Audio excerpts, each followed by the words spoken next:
అరుణాచలంలో గిరి ప్రదక్షిణ మొదటిసారి ఎవరు చేశారో మీకు తెలుసా? ఒకసారి పార్వతీదేవి సరదాగా శివుడి కళ్ళను మూస్తుంది. అది ఒక్క క్షణం మాత్రమే, కాని కొన్ని వేల సంవత్సరాలు విశ్వం మొత్తం చీకటిలో మునిగిపోయింది. దేవతలందరూ భయపడిపోయారు.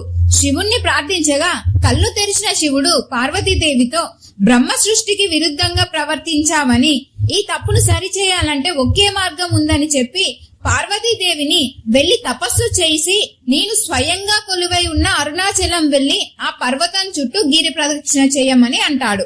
వెంటనే పార్వతీదేవి తపస్సు చేసి అరుణాచలం వెళ్లి పౌర్ణమి చంద్రుని కాంతిలో గిరి చుట్టూ ప్రదక్షిణ ప్రారంభించింది. ప్రదక్షిణ పూర్తి కాగానే శివుడు అర్ధనారీశ్వడి రూపంలో ప్రత్యక్షమయ్యాడు. పార్వతీదేవితో అంటాడు, నీ తపస్సు ఫలించింది, నీ తప్పుకు పరిహారం అయ్యింది అని చెప్పగా పార్వతీదేవి అక్కడే అగ్నిలింగంలో ఐక్యమైపోయింది.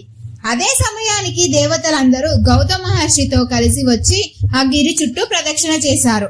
ఆ రోజు నుండి ఈ యాత్ర దేవతలకు మనుషులకు పవిత్రమైన సాంప్రదాయంగా మారింది.